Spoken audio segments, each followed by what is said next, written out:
Oh, hello. Hey, how's it going? It's going pretty well. Yeah. Man, it is really funny starting the record after you've been talking for a little bit because Yep. fresh beginnings, right? Yes. So how are you today though? How's everything going? It's going well. I had a little bit of and I think we all go through this with COVID, where you just kind of have like funky days. And so it's good that we're talking about mindset and consistency, because I Yeah. had to go back to a lot of those old techniques and old strategies that work, but I definitely needed a dose of my own medicine, but doing good now. So I think it's almost like letting it run its course seems to be the best way to move past it, as opposed to trying to fight it. Like on Monday, I just stayed in bed. Yeah. I feel you. I watched YouTube videos. I didn't do a whole lot. And I was just like, I'm just going to stay in bed today. And that was like really good permission to give. It was hard permission because I love working and I love what I do. But I definitely needed that permission, and that helped me feel a lot better. Well, Rachel, by the way, Rachael Yes. Taylor, mindset coach extraordinaire. Why don't you talk a little bit about the journey that led you to becoming the mindset coach and to having this perspective, which is very difficult. It's easy to think about it. It's easy to think like, okay, just let yourself have permission to do what you need to, but to actually follow through on it's really difficult. So I'd love to hear more about how you developed that practice. Yeah. So I started when I was about 19, started having a lot of health issues when I was 16, and was finally diagnosed with fibromyalgia when I was 19, and 29 now. So it's been 10 years since then. And throughout these 10 years, I've had to really research and dive into a bunch of different alternative approaches to feeling healthy. Unfortunately for me, regular medication didn't work. And I was on a couple different medication that for some people it works, they feel great. And for me, nothing seemed to stick. And I actually felt worse because I had a lot of side effects from it, which are super common and normal. And so I hit a point. They shouldn't be accepted. Like, just because they're normal doesn't mean they're tolerable in any way. I'm also pretty petite. And so I have to wonder if part of it is, you know, you're being given a dose that your body is just like, it doesn't know how to process, maybe, who knows. But long story short, I found a lot of really alternative methods to being healthy and finding a better lifestyle. It's part of what led me to have an online business, because it cuts down on a lot of energy draining things like commuting and traffic. I'm in Los Angeles, and so, you know, being in the car for 3-4 hours a day, it's just kind of the norm out here. And so I was already starting to work towards, how can I not live in a car? And found the world of online business about 5 years ago. And since then, I've been working with a lot of people on very general things, starting to figure out what my niche is. And I realized I have a passion for helping people match their mindset with their goals. And so helping them basically build out a strategy that works for them and a lifestyle that works for them, work hours, non-work hours, and understanding that your thoughts and your patterns and your behaviors and your habits really build out your lifestyle, and then they also will build out your business. And so just kind of matching the two together. And it's, you know, I'm having a great time. It's really fun. COVID definitely has changed a lot of things. And, you know, we're just happy and grateful that I'm healthy, but that's a little bit of my story. That's why I'm here. Well, something that you mentioned, thank you for sharing. You're welcome. Something that you mentioned was how that kind of tuned you into the mindset and how that can really provide such a transformational effect on your life. Have you found that in working with clients that it's intuitive, or is it something that you have to learn and practice? Because I think that there's this idea that, oh, it's of the mind, it's mindfulness, mindset, it's abstract, it's easy to some degree because it's not real, just because it's not in the physical realm. So have you found that for the clients and for your own journey, that learning how to understand yourself and your own needs, that was an intuitive process? I would say it's like riding a bike. Anybody can do it, and you just have to be taught how. I didn't start my coaching journey. I started focusing more on health and wellness and habit change through behavior and figuring out triggering patterns and kind of going, oh, when I have this emotion, then this thing happens. And so kind of building the bridge there. And that's what I worked on with a lot of people. And I had a mindset coach introduce me to this idea of like, hey, there's like another layer or just another way to approach it of, yeah, it's true, something is triggering. And then here's all of these tools and techniques that you can apply to that trigger. So you're building up your arsenal, your toolbox. Yeah, and you can catch the trigger, and in some cases you can eliminate the trigger. And so it's just a matter of how deep the story is that's causing that trigger. Some are going to be easier to release than others. Some you might be dealing with your whole life. Yeah. It's just a matter of kind of like dancing with the trigger a little bit. But I would say anyone can learn how to do it. It's just a matter of wanting to learn. And also a big part of it is we have coaching techniques and strategies that automate a lot of the remembering. So mindset work is which we'll talk about in a little bit, but you anchor it. And so you not only are breaking that bad habit because you're physically seeing, this anchor in your environment. So it's helping you kind of reiterate what you want to shift or rethink or what you want to change. And it's no different than wanting to lose weight and you stick a picture of, a hot celebrity on your fridge or whatever it is for you, and you're like, that's what I want to look like in a, the red dress or the bikini or whatnot. I say that because I grew up with that a lot with my family. It was like there's always like a hot person on our fridge. Like, who's we had that? We had lots of like the super muscular, like athletic Wonder Woman types. And yes, exactly. Up on the pantry. Yeah, or it's inside the pantry. Like that was. Everyone was really into that in the 90s. Gotta love the sugar and this is what happens to me when I eat and the sugar. JJ Virgin, is on the other side, and you just close the door. Right next to the nutritional label of facts telling you what everything is. Gotta love beauty standards. Yeah. The 90s. But yeah, I'd say it's intuitive. Anyone can learn it. You just have to want to. Well, it's very interesting because what I was also hearing is that you were kind of touching on how we reinforce the negative. Like we tend to reinforce, but we call it learning. We call it learning how to avoid that same failure in the future, that same problem in the future. But then if we're only thinking of the problems, we're never seeing how strong we're moving forward. We're not seeing the progress. So reinforcing the positive and reinforcing the things that inspire us instead of reminding us we have more work to do and we're still not at our goal. I think that that's one of the most critical parts, and it's so much easier said than done. But I wanted to follow up with, obviously, mindset, self-talk plays a huge role. So how do you deal with limiting self-talk, especially when in quarantine, it's hard to see the returns on investment. It's hard to see that the work you're doing is bringing in results, whether they're how you would like to measure them or in smaller ways. So how do you deal with that? So for me, I love to write, and I find it fairly easy to journal every morning. And I just do 5 minutes of free form writing, which is actually a common technique that a lot of people use to get over writer's block, where you, it's funny, we don't usually have trouble speaking, but we have trouble writing. And so I find that fascinating. And I'm sure there's many books on it, but a really great way to just kind of move past something that you're feeling stuck with. And in this case, your mindset, your negative thoughts, or even writer's block to that regard, you basically just get out your journal, and you do need like a physical piece of paper and a pen or pencil because it's just, it's different than typing. And you just kind of write what comes to your brain, and you'll sit down and you'll open your journal and you'll think, I have nothing to say. And you'll write the date at the top, and then all of a sudden you'll be like, well, I filled up that page pretty quickly. And sometimes you start it out by saying, I hate writing. I have nothing to say. This is stupid. I feel you on that one. And I will just, little petty rant. Yeah, I will say that this was such a good piece of advice. Like, I was so grateful after you told me this, because I was struggling with writer's block. And as a copywriter, that's really not a good place to be. No, which so it just perpetuates helped me channel. The panic.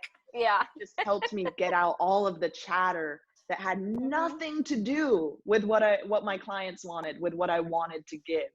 But it was still running rampant and it needed to be resolved. Exactly. And the thing to just remember about self-talk is when it's negative, your body and your brain's trying to get your attention. And so because I come at things from a background in pain, it's the same thing. So if you have a knot in your neck, there's something going on that created the knot. So you either had bad posture, maybe your computer's a little to the right. I actually bought a new laptop for like the sole purpose of I don't have a numbers keyboard. And so now when I work, I'm like straight on, because for the last 2 years, I've been just a little to the left because because you've got the numbers, right? So I've been shifted and it's been locking up my whole left side. And it was dying anyway. It was 5 years old. It was a dinosaur in laptop years. But it's been so nice. And I don't have pain on the left side of my body anymore because I'm not spending every day just a little to the left recreating tightness and causing an imbalance. And so in the same way, when you have negative self-talk, your brain is trying to get your attention. And there's a fear or there's an insecurity or there's something there that is causing you to not feel safe. Sometimes it is a fear that is 100% rooted in truth, like a fear of losing belonging or community or love or feeling accepted. There's quite a bit of risk in speaking, your mind when it comes to putting out your sales page and saying, oh, I don't know how this is going to be received. Maybe people will troll it, and so there's a little bit of uncertainty in life, just in general, but also in business. And so when you put yourself out there, you put your business, your product, everything out there, a lot of times there's a fear on the other side. And it's like, are you sure that's a really good idea? That feels kind of scary. And so it's trying to get your attention. And you may hit a point where it won't feel scary. And then you may hit a point where you have to do it while it's scary. And so mindset work really helps you live in that space of like, it's terrifying, but I'm going to do it, or you've done it enough times. Maybe one day it's no longer scary. I remember 5 years ago, my first ever blog post, I was like terrified. I was like, I'm putting it out into the universe. I didn't know what SEO was. I didn't do tags. Like no one read it. My mother read it, like no one knew it existed. Like 100%. You can't search for it. Like, it doesn't exist. For all intents purposes of the internet, it doesn't exist. But I was so nervous because I had all these fears around like, oh, what's it going to mean when I do it? And now, I can pitch the media. I write for people. Like I write my own blogs. Like I have no trouble with all of that. But 5 years ago, I was like sweating. And so, it's kind of like always moving through that fear so that it gets to a place where either it's not scary or it's not as scary. And if it continues to be really, really scary and you have all this negative self-talk, it's probably something that you have to then work with somebody because there's something deeper there that you can't shake for whatever reason. And that's okay. We all have stories, and some of them are really intense and really deep. And part of mindset work is just kind of figuring out how do I move forward because I need to without like having hives. And it's so difficult balancing like fairness of a situation. No one asks for the unfair context or the unfair burden into which they may be born into, and yet no one else is responsible for your life. Once you're an adult, it's really on you to make whatever you want out of your life. So one thing that I've been finding remarkable is in working with all these different clients throughout the different life coach realms, whether it's more balance, productivity, inner child, whichever, they all speak to one process, which is investing yourself in the risk for reward. Like it's figuring out what you want to do and then knowing you're going to accomplish it by taking one small action after another. It's not saying shoot for the moon and then give up. It's just each day do a little bit that confirms you are the person who's going to get there because you're doing it. Exactly. But facing that fear.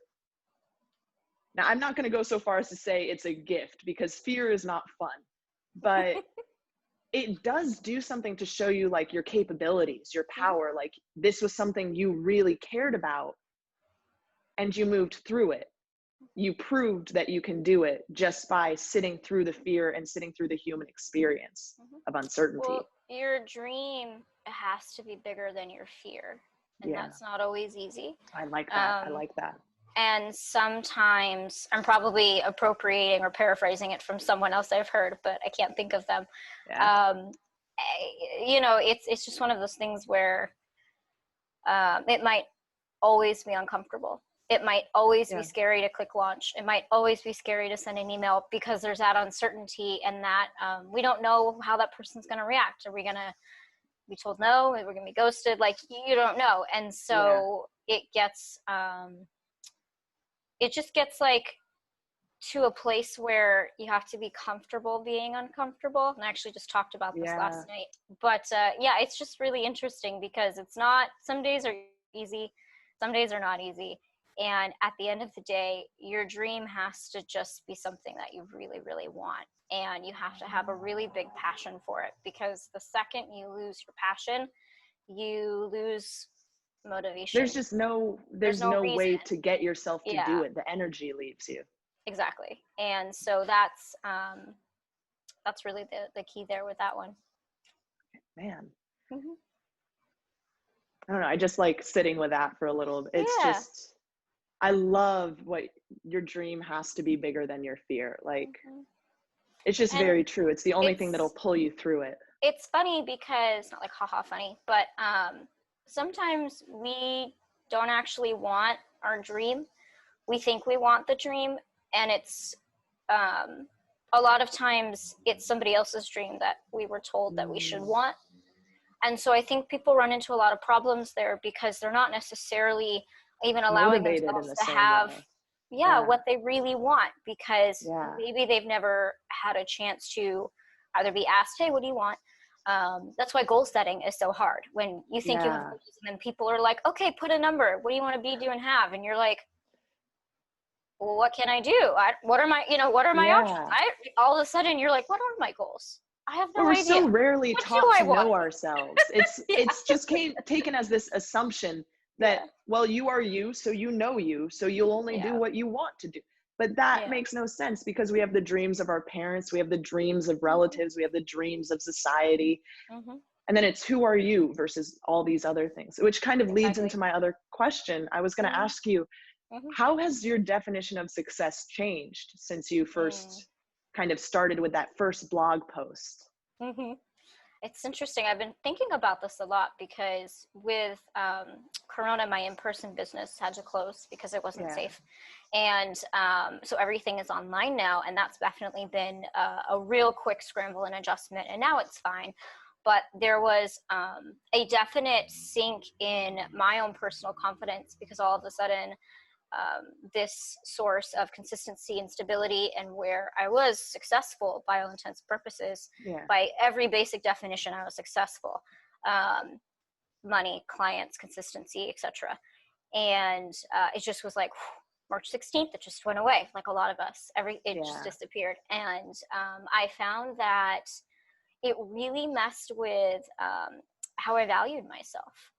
And it really messed with where I was saying, well, because I'm doing this, I feel like I have value. And so I started measuring, I realized I was starting to measure like my contribution by what my business was doing. And then when that disappeared, all of a sudden I was like, I've realized I had this like panic of, where did my value go? And so that has just been really, really painful to realize, because I wrote the book on confidence, and you're like, I should have this figured out by now. I thought I was confident. And we all wish.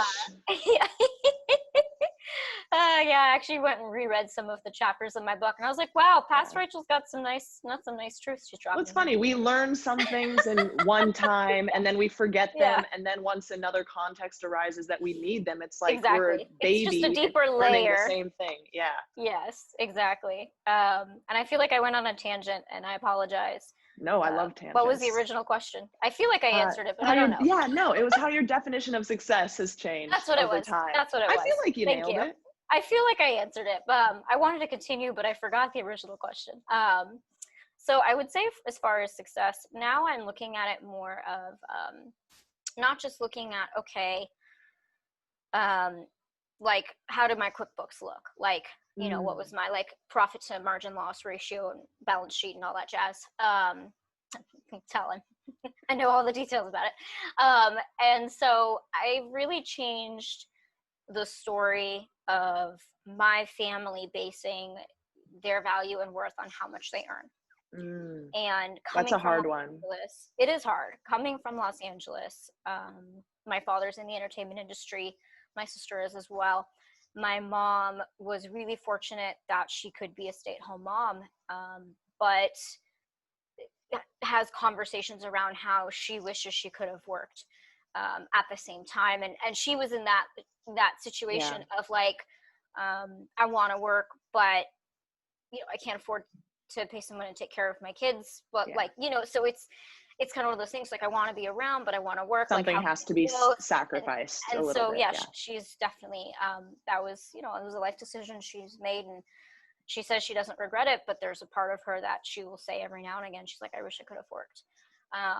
And so it's really interesting because I'm realizing that how much money you made in my family was a direct line to how much of a say you had in the family.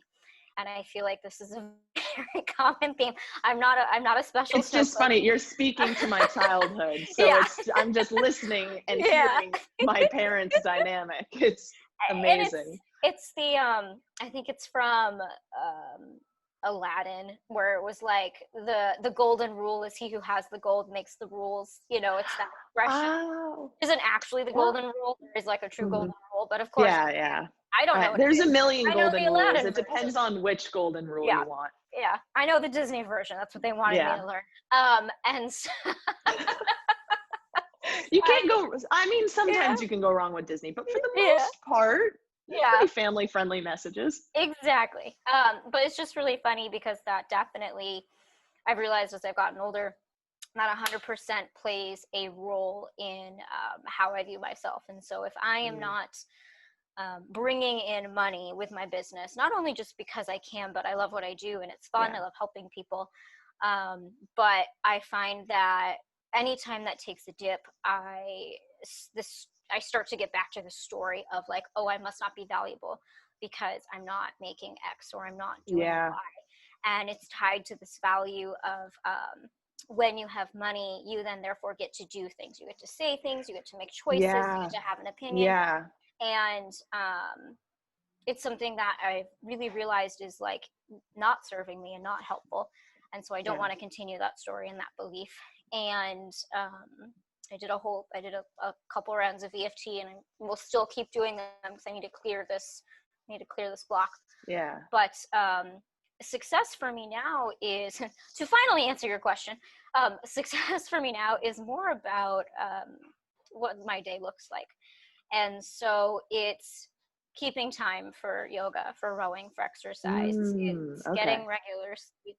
It's finding ways to help people and earn money, but with a little more flexibility and a little more freedom, a little more independence. And so it's maybe investing in some automated systems. It's creating some products or courses that can just kind of run themselves. It's tightening up my teaching schedule, so I'm working with less people, and so that means I have to raise my prices, you know. And so it's just making little shifts to get to a better place where I'm working the hours I want to work, and I have the freedom to like read a book without feeling guilty because like I did everything for the day. Like I did all my marketing, I wrote the thing, you know, like I picked, like you hit a point where you're like, I've done all the things. And like, sure, there's always more to do, but you have to hit a point in your day where you're like, I want to do other stuff now. And so I think it's getting back to just more of a balance where you're bringing your hobbies back in, because I feel like as an adult, we go to college, we get a job, and then we like stop doing our hobbies. We stop doing things we like. And I think we're miserable because we don't do stuff that's like we used to do that. It was fun. Like I picked up drawing again because I was like, I haven't drawn since I published a coloring book. I'm like, it's been 4 years, you know? Yeah. And it's just a lot of fun. It's also amazing too, because I think that the idea is like, oh, I got done everything I needed to get done. Mm-hmm. But even in doing that, you're still behind. So the goal is to, oh, well, now I have all this extra time. Now I can go and I can do this and I can get ahead with this. And getting ahead, it's such an interesting concept because there's no ahead. It's just the journey and whatever experiences you experience. Maybe there was an opportunity here. Maybe there was one in the future. Who knows? But I think this idea of you can be perfect. You can reach a place where you don't have to worry or fear or stress because you are comfortable, you are content, which is why I think I even remember my parents when I was younger being like, you work hard all the way through your youth so you can relax once you're older. And I'm like, that doesn't make any sense to me, because if anything, either or. It's very interesting. Why not? Because I'm like, you have a finite amount of time on this planet. Why not find a way to balance and balance that idea? But I think that the idea of perfectionism is really, really strong. How would you say that with the clients that you've worked with, it's helped or hurt them in their journey? So it helps them because they have a really clear goal of what they want, and they tend to be really driven and self-motivating. And so the problem isn't necessarily that they don't have any ideas or they're just not sure how to get started. The problem is it gets to about like 98%. And so it can be really challenging to fill in the last 2%. And then also you fail a lot in business. It's kind of what it is. It's okay. We all do it. Recover from a perceived failure because goals were not hit. And so finding a way to not, again, let that affect your value and let that affect how you feel about yourself and what you can accomplish, but take it in stride and go, what did I learn from this? How can I make it better? Maybe I needed more marketing. Maybe I need a different color, you know, maybe there were a couple little tweaks. And so, you know, then you can launch again. You can show up again. And so, you know, if you did all 5 steps and you get a client, you got to start back at step 1, you know? And so it's just building out that long-term resilience that the only way to build it is to just practice and do it. It's like running a marathon. You wouldn't hopefully, you know, you wouldn't pull I think it's How I Met Your Mother, where Barney Stinson runs the New York Marathon, but he doesn't train for it. And then his legs can't move because he's stuck on the bus or something. You know, I resonate with that. Yeah. It's like, he did it. But he died. It wasn't the best outcome. His legs died. Yeah. And so it's just kind of that, like, I think, and I see this, a lot of women struggle with this. I have more female clients. And so this conversation comes up a whole lot more, where when we fail, we see it as us not being good enough. And we really we just take it and we let it affect how we feel about ourselves. We let it affect how special we are. We let it affect how beautiful we are, how capable we are. And a story gets built that we failed and it's our fault. And you know, that was it. That was your only chance. Can't do it again. And so it's over. It can be done. It's over. Walk away. That was World's it. done. Game over.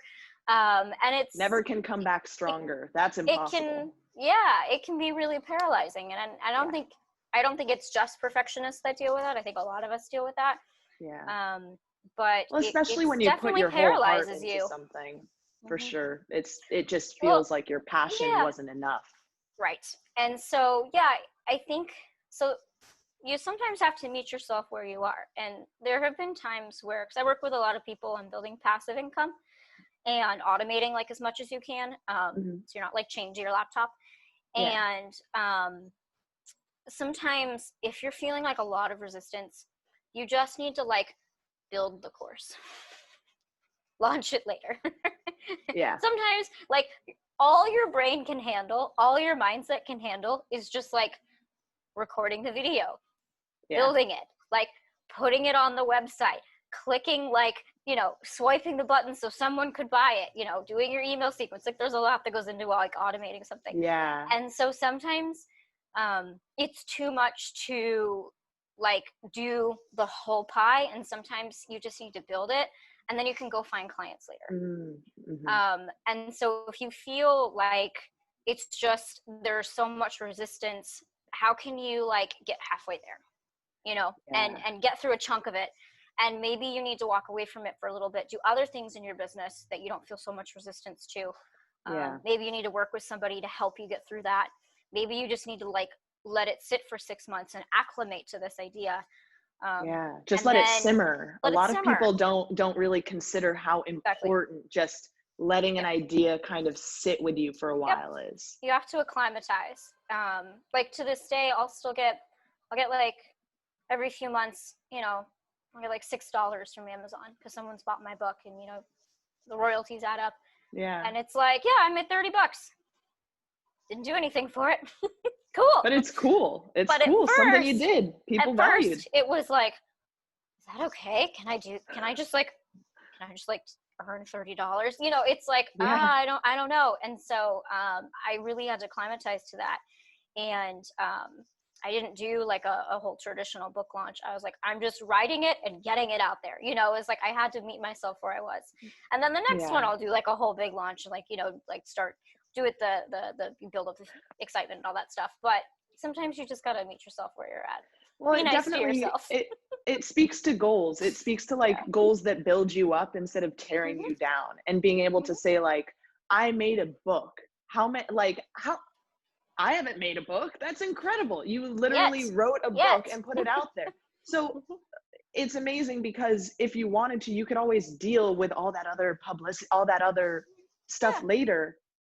And there's no harm. There's one of my favorite quotes that I'm sure was pirated from another pirate was, don't start perfect, just start anywhere. And it was one of the number one things that helped me out, because I would get 3 words in. I'm like, no, it's going down the wrong path. Scrap it all. Nope, try again. It's not right. It's not right. But there is no right. If you put it out there and you are like, if it was able to connect with you and it has the answers you wanted, somebody else will have wanted those answers. Somebody else will need that.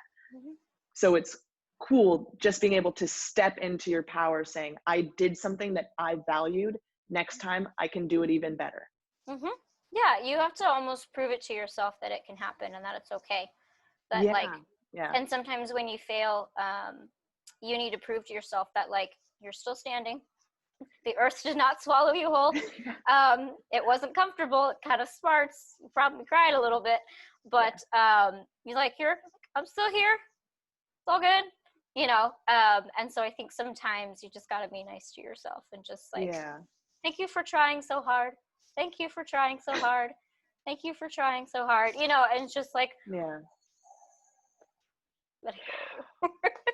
Well, that kind of brings me to one of my last questions. It really does tap into, we have just been flowing off each other. I feel like I was curious. That's how our conversations always are, right? But that's what's so fun about them, because you're like, oh, fascinating. Tell me more about that. Like perspective. It's all there is, right?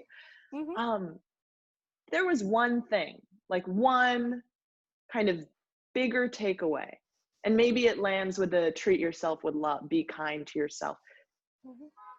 What would be the one big takeaway you would give to people who are struggling with their interpretation of success, right? Their perfectionistic drives right now in quarantine. What do you wish that, if you could travel back in time and tell yourself? Your value's not a number. And when you start to attach value to that number, you really start to doubt yourself. And it makes it really hard to market your business, show up consistently. Basically all the things that you need to do that are simple, that you've already been doing, that you've been doing before, it suddenly just becomes like climbing Mount Everest without any tools. Why does that happen? Why does that happen when as soon as we have these, like mentally, you know, you want to go forward, but then because there's a story that it's not safe to do so. So you got to really dig into what's going on in your past. You got to really dig into where your value is assigned. And sometimes you need to work with a licensed professional, therapist, somebody that specializes in whatever, area you're working on. Sometimes you need a coach. Sometimes you just need like a good cry and a journal session, a good shower, you need to go for a run, take a shower, and you'll be like, oh, I feel better. Maybe you need all of that. And so I've always found it to be really, really helpful. Anytime I feel stuck, trying to figure out what the story is. And so we usually can, because you can Google anything, but it's the action that's the hard part. And so I usually try to look at it. What action do I want to take? What results will I get? What's like the good thing I'll get from that action? And then like, what like bad thing could happen? Like, and then when and if that bad thing happened, what would that say about me?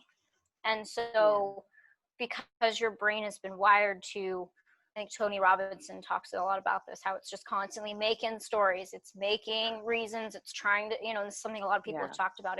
Your brain's constantly trying to figure out why everything is happening in the world. And when it doesn't know, it just makes up a story. And it's like, oh, well, that happened because this person doesn't like you. Or that happened because this person did something bad, and usually you experience that at like a subconscious level. But then it comes up where you're just like, I recently was asked to write for another person's blog. And so it's a great, marketing media opportunity.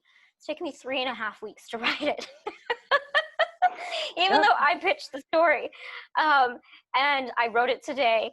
And of course, I don't feel like it's good enough. And it was 4,500 words, finally down to 1,500. It took me 3.5 hours to write it. Oh, I feel that. It takes me 25 minutes to write like 1,500 words. I'm just fast like that.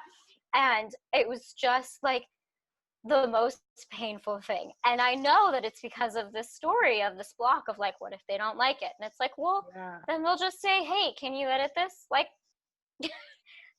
and so it's just kind of bringing the demons to light a little bit and kind of being like, what am I afraid is going to happen? And then being like, well, okay, is that really going to happen? And sometimes it will. And you're like, okay, well then how would I deal with that? You would say, okay, what do you want me to revise? Like, it wouldn't be the end of the world. I'd still be here. Yeah. And so it's just little things like that. Just really trying to be nice to yourself and give yourself enough space to be like, I'm resisting this.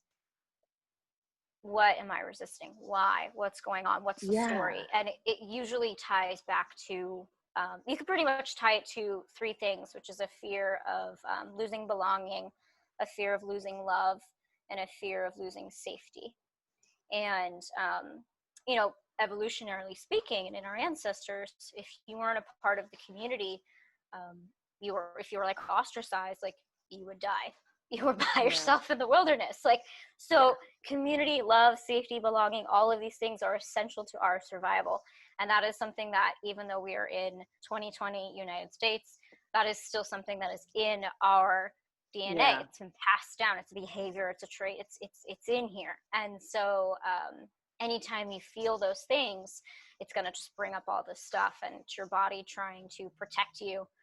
But sometimes you just need to like give yourself a hug and be like, thank you for protecting me, but we're going to do it anyway, because we're going to do it anyway. It'll be okay. And sometimes you do it and you're like, and then the next time maybe isn't so scary. Fingers, that's what we're all hoping for, right? Maybe it'll always suck. I don't know. I mean, let's not voice that as a possibility. Well, you'll get better at not being bothered. Yeah, you'll get better at not being bothered by it sucking. You'll be like, it sucks, And one of the biggest lessons that I found was in being able to separate the fact that this experience failed. It is not my entire identity. I will not just be known for this one experience. Because I think with social media, with just the way in which we reinforce the permanency of our choices and of our beliefs, it becomes very hard to walk back a mistake. It becomes very hard to be like, I did do that, but I'm so much more than that. And it feels like we diminish ourselves because we want to confirm the fact that we could never get there in the first place. So screw everyone else for trying to make us believe. But it's really us that wants to believe. It's really us that wants to hope. So when we shut down that kindness, when we shut down that space of being able to try without finalizing, like when we shut down the possibility of making the book if you don't publicize it to the T's. Yeah, it's not perfect. Yeah, it's... Well, and it's funny to touch on what you just said. For you and I mean, for Los Angeles, just watching celebrities, you know, just getting, I mean, we all have access to that, but especially prevalent in our culture. And it just the mistakes, the things that people write about other people. And there are some celebrities that handle it really well. And there's some that, what is it, clap back? Is that the expression? I think that's it, yeah. I'm so social. You can tell that I got I'm like the lingo, one, obviously. I'm like, we're like the 2 millennials on the world that's like, I just figured out what the tea thing is, where it's like, that's the tea. It's like, that's spill the tea sort of thing. Spill the tea, like spill the truth. I'm always a year too late. Yeah. I had to Google it, and I was like, I hope that's correct, but I don't know. There's still some things that my sister texts me, and I'm like, I don't know what this abbreviation is, but I'm not going to ask her so she can hold it over my head. I don't do acronyms. And also, you don't want to Google it. What if it's something weird? Then Google's now marks you down for that little search engine what if trick it means every two single things? time. You gotta clear your cookies, takes an hour, it's forever. But then again, you could not look it up and it'll just mean something weird in your head that it shouldn't mean. So there's pros and cons on either side. That's fair. That's fair. But yeah, I mean, just in LA for sure, it's, you know, that's how certain businesses exist, by getting dirt on other people and then being like, this is the dirt. And it's really, really interesting because with social media, there's so much of it that I feel like it's almost like a good and a bad thing that like there's so much content out there because it's like makes you nervous that someone's gonna like troll you, and that can be like a really big reason for why you're holding yourself back, because you've watched other people get trolled, whether or not they did something bad. Like if they did something bad and you're calling them out on it, like you need to do that. You need to call them out. They did something bad. But there are like every now and again, there's like that fear of like, what if I'm gonna like, you know, be the what is it? The Jennifer Aniston and Brad, help me. Oh yeah, the Jen and Brad. Jen and Brad thing with Angelina Jolie. Yeah. We're still talking about it. It was like 25, 30 years ago. I don't know. When was Friends? 1999, 97? It was 90s. Yeah. So, Late I mean, 90s. It's been a minute. And like, it still comes up on like BuzzFeed. Well, like, are we still talking about this? It's astonishing, the idea. Haven't we moved on? Exactly. Like with television, with celebrity culture, with Los Angeles in particular. Yeah. And social media, I hurt for, because at least for me, I had kind of gone through my developmental stages, I was already past them when Instagram kind of came to the forefront. I was more the Facebook generation, a little bit of MySpace. So yeah, I'm the same with you. Yeah. So just seeing this, I think so many people see success that can be had, and they see that it's polished, it's intentional for those top tier kind of mogul influencers. That 1%, yeah. Exactly. And then you know that branding is important. You know that having intention in one direction is important. Yeah. But you don't know yourself and you don't know how to figure out yourself. So it then becomes like you can be one thing. And if you ever stray from that one thing, you have now betrayed your entire brand, because you're not a complex, dynamic, evolving human being. Now you got to start a new company.